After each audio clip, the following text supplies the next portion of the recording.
ఇప్పుడు దాకా civil provisions చూసాము, ఇప్పుడు క్రిమినల్ ప్రొవిజన్స్ చూద్దాము. సో సెక్షన్ 65తో స్టార్ట్ చేద్దాం. ఫస్ట్ ఇందాక ఆల్రెడీ మనం డిస్కస్ చేసాం కంప్యూటర్ సోర్స్ కోడ్ అంటే ఏంటని.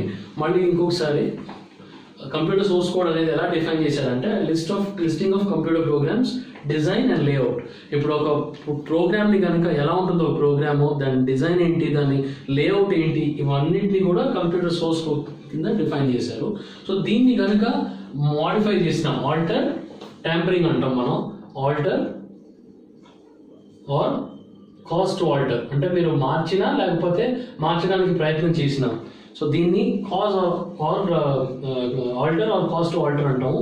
Modify or intent caused modify అంటే మీరు మోడిఫై చేసినా, చేంజ్ చేసినా, లేకపోతే చేంజ్ చేయడానికి ప్రయత్నం చేసినా, అట్లాగే కన్సీల్ చేయడానికి ప్రయత్నం చేసినా, అంటే మీరు అది హైడ్ చేయడానికి ప్రయత్నం చేసినా, లేకపోతే ఏ రకంగా దాన్ని ట్యాంపర్ చేసినా అదే computer source code related offence కింద మనం మాట్లాడచ్చు. ఇందాక ఆల్రెడీ మనం డిస్కస్ చేసాం సెక్షన్ 43లో లాస్ట్ ప్రొవిజన్ మనం చూసినట్టయితే అది కూడా ఇందులో మనం దీంతో క్లబ్ చేయొచ్చు. 43J అందులో రాసాము ఏంటంటే సోర్స్ కోడ్ రిలేటెడ్, ఇందాక మీరు వీడియోలో చూసుంటారు ఆ టేబుల్, అందులో కూడా రాసాము destroy, delete or tamper with source code అని. సో సోర్స్ కోడ్ ఎవరన్నా కనుక ట్యాంపర్ చేస్తే ఈ సెక్షన్ ఒకటి వస్తుంది, అలాంటి ఈ సెక్షన్ ఒకటి వస్తుంది. ఇది క్రిమినల్, అది సివిల్. సో ఇలా చేసిన దానికి మనం సివిల్ గా కాంపన్సేషన్ క్లెయిమ్ చేయొచ్చు, at the same time criminal గా మనం వాళ్ళని జైలుకి కూడా పంపించవచ్చు. ఈ రెండు ప్రొవిజన్స్ కూడా ఇంక్లూడ్ చేయొచ్చు సోర్స్ కోడ్ రిలేటెడ్ అఫెన్స్. ఇక్కడ ఒక కేస్ స్టడీ చెప్పదలుచుకున్నాను. సయ్యద్ అసిఫుద్దీన్ కేసు అని చెప్తారు దీన్ని. బేసిక్ గా ఇది చాలా ఇంపార్టెంట్ అయిన ఒకటి సైబర్ లా కేసు ఇది. దీనిలో ఏం జరిగిందంటే ఒక పర్టికులర్ ఎంప్లాయీ తను టాటాలో పనిచేస్తున్నాడు. బేసిక్ గా టాటా అప్పుడు ఏం చేశారంటే ఒక మొబైల్ ఫోన్స్ మ్యానుఫ్యాక్చర్ చేసి ఆ మొబైల్ ఫోన్స్ ఏంటంటే ఓన్లీ టాటా సర్వీసెస్ మాత్రమే యూజ్ చేసే విధంగా ప్రోగ్రామ్ చేశారు. కానీ అందులో ఏం చేశారు, ఒక కోడ్ ఉంటుంది, ఎలక్ట్రానిక్ కోడ్ ఒకటి. ఆ కోడ్ ని ఈ ఎంప్లాయీ ఏంటంటే దాన్ని మేనేజ్ చేసి దానిలో ఒక ఆల్టరేషన్ అనేది చేసి ఏం చేశాడంటే ఆ టాటా ఫోన్ లో రిలయన్స్ ని కూడా ఇంక్లూడ్ చేసి, అంటే రిలయన్స్ నెట్వర్క్ ని కూడా ఆ ఫోన్ ద్వారా ఆపరేట్ చేయొచ్చు అనే రకంగా దాన్ని ట్యాంపర్ చేశాడు, ఆల్టర్ చేశాడు, చేంజ్ చేశాడు. దానివల్ల ఏమైందంటే మ్యానిపులేట్ చేశాడు. దానివల్ల ఏంటంటే టాటా ఫోన్ లో టాటాతో పాటు రిలయన్స్ నెట్వర్క్ ని కూడా యూజ్ చేసే విధంగా ఉండింది అది.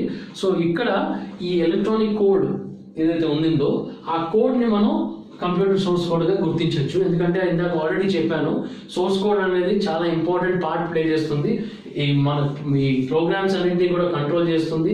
వాటి డిజైన్ గురించి, వాటి లేఅవుట్ గురించి, ఏమేం చేయాలి, ఏమేం కమాండ్స్ ఎగ్జిక్యూట్ చేయాలి దానిలో అనేది కంప్లీట్ గా ఇందులోనే లిస్ట్ చేయబడతాయి.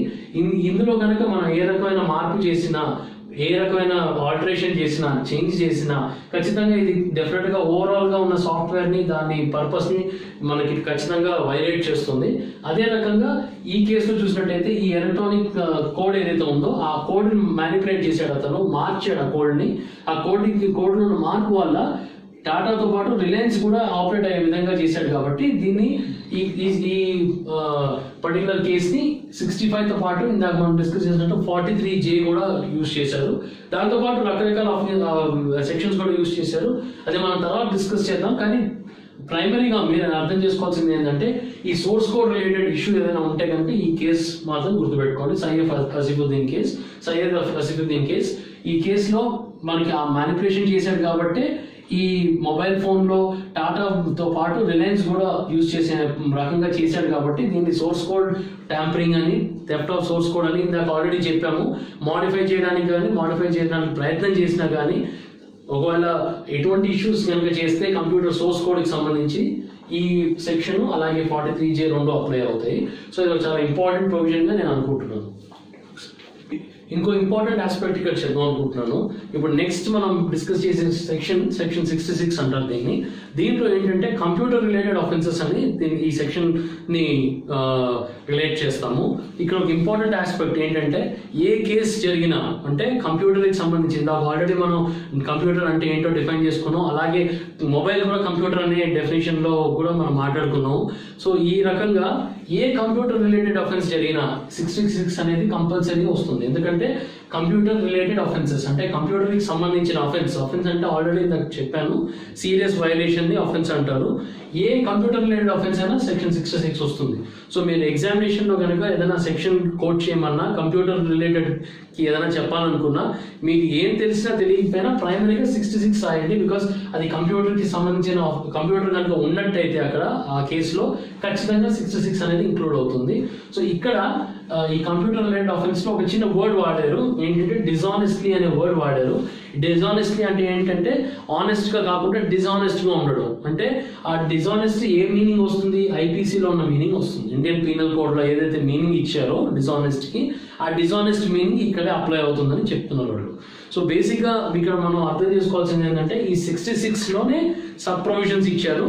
ఇంకా 66A to F అని ఒక కొన్ని ప్రొవిజన్స్ ఇచ్చారు. కానీ ఈ 66 అనేది చాలా ఇంపార్టెంట్, ఎందుకంటే ఏ కంప్యూటర్ రిలేటెడ్ ఆఫెన్స్ అయినా 66 అనేది ఇంపార్టెంట్.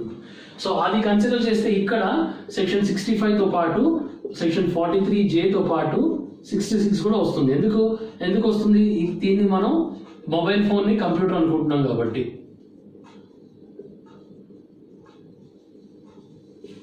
అది సో ఈ 66 అనేది చాలా ఇంపార్టెంట్ రోల్ ప్లే చేస్తుంది. సో ఆల్రెడీ మనం కొన్ని రోజుల క్రితం చూస్తున్నాం, చాలా వరకు ఒక సెన్సేషనల్ జడ్జ్మెంట్ అనేది సుప్రీంకోర్టు ఇచ్చింది. దీన్ని సెక్షన్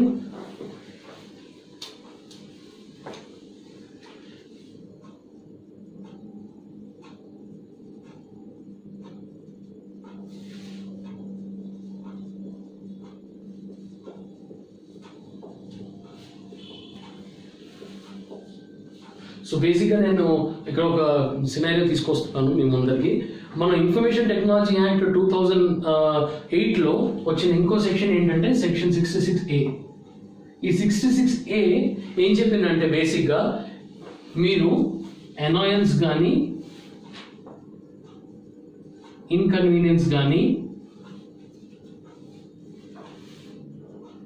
కాజ్ చేస్తే, ఎలా కాజ్ చేస్తే, మీరు కంప్యూటర్ కానీ కంప్యూటర్ రిసోర్స్ కానీ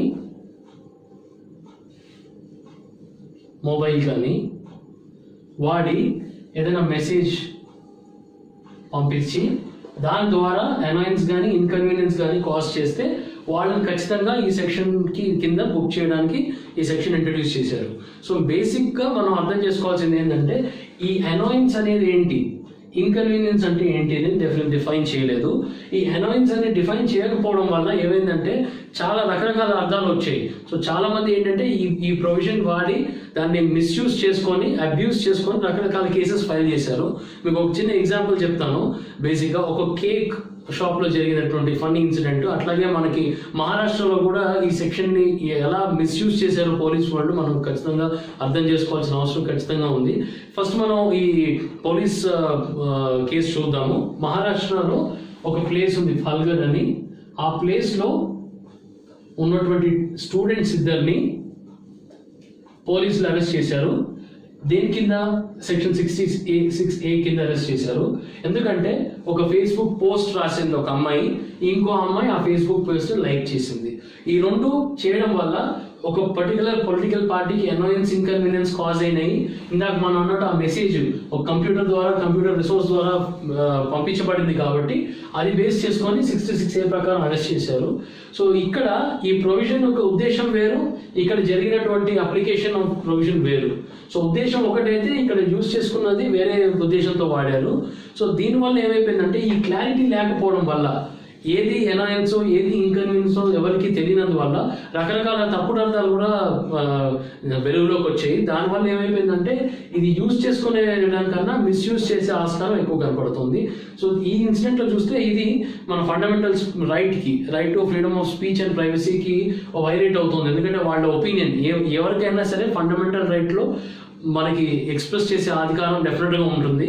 దానికి భిన్నంగా ఉంది ఈ సెక్షన్, దానికి అగేన్స్ట్గా ఉంది కాబట్టి ఈ సెక్షన్ని అన్కాన్స్టిట్యూషనల్ అని సుప్రీంకోర్టు వాళ్ళు Shreya Singhal versus union of India కేసులో దాన్ని అన్కాన్స్టిట్యూషనల్గా డిక్లేర్ చేశారు. సో ఇది ఒక రకంగా చాలా మంచిది, కానీ ఇంకో రకంగా చాలా నెగిటివ్ ఇంపాక్ట్ కూడా క్రియేట్ చేసింది. ఎందుకంటే ఈ 66A వచ్చిన తర్వాత నా దగ్గరికి పర్సనల్గా చాలా కేసెస్ వచ్చేవి. ఫ్రెండ్స్ అవ్వచ్చు, రిలేటివ్స్ అవ్వచ్చు, లేకపోతే ఫ్యామిలీ మెంబర్స్ అవ్వచ్చు, ఫేస్బుక్లో కానీ ఇతర సోషల్ మీడియాలో కానీ ఒక పోస్ట్ని షేర్ చేయాలా, లైక్ చేయాలా, లేకపోతే ఇంకేదైనా చేయాలంటే భయపడేవాళ్ళు. సో దాని రకంగా ఏంటంటే ఈరోజు ఫేక్ న్యూస్ మీరు చాలా దగ్గర చూస్తూ ఉంటారు, వాట్సాప్ కానీ సోషల్ మీడియా కానీ. ఈ ఫేక్ న్యూస్కి సంబంధించిన ఒక లీగల్ ప్రొవిజన్ 66A అని మనం చెప్పొచ్చు. అది తీసేసిన తర్వాత మీరు అబ్జర్వ్ చేసినట్టయితే ఈరోజు చాలా వెబ్సైట్స్, చాలా ప్లాట్ఫామ్స్ ఫేక్ న్యూస్ కి సర్క్యులేట్ చేస్తున్నాయి. చాలా మందికి వాళ్ళ చావు గురించి ఇన్ఫర్మేషన్ వచ్చింది, చాలా యాక్టర్స్ కానీ వీళ్ళు కానీ అట్లే చాలా రకరకాలైనటువంటి తప్పుడు ప్రచారాలన్నీ కూడా చేస్తున్నారు. ఎందుకు అంటే ఈ 66A లేనందువల్ల. ఇది 100% తీసేసిన దానికి ఇన్ ప్లేస్ లో ఆల్రెడీ మనకి సెక్షన్ 153A 153B ఉన్నాయి ఐపీసీలో.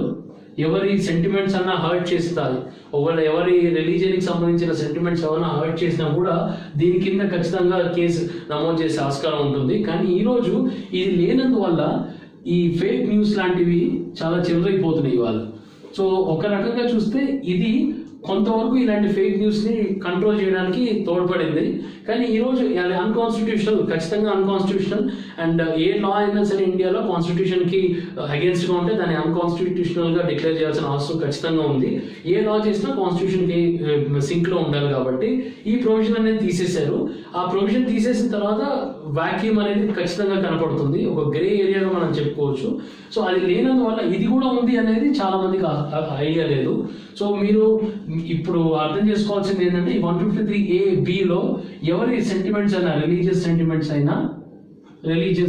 సెంటిమెంట్స్ అయినా మీరు భంగపరిచే విధంగా మెసేజెస్ పంపించిన ఎలక్ట్రానిక్ మీడియంలో ఖచ్చితంగా ఈ రెండింటి కింద మనకి కేసు అయితే నమోదు చేయొచ్చు. ఎగ్జామ్లో ఈ పాయింట్ కూడా అడగచ్చు, ఎందుకంటే ఈ 66A కొట్టేశారు కాబట్టి దాని ప్లేస్లో ఇంకేం సెక్షన్స్ ఉన్నాయని మనకి ఐడియా రావడం కోసం ఈ రెండు సెక్షన్స్ కూడా ఇక్కడ ఇంక్లూడ్ చేస్తున్నాను. సో ఇది ఒక ఇంపార్టెంట్ ల్యాండ్ మార్క్ జడ్జ్మెంట్గా మనం చెప్పొచ్చు 66A సంబంధించింది. అట్లాగే మనం ఈరోజు చూసినట్టయితే మనకి సుప్రీంకోర్టు ఇంకొక జడ్జ్మెంట్ కూడా ఇచ్చింది. అది జస్ట్ రీసెంట్గా వచ్చింది. రైట్ టు ప్రైవసీ అంటే ప్రైవసీని కూడా మన ఫండమెంటల్ రైట్గా డిక్లేర్ చేశారు.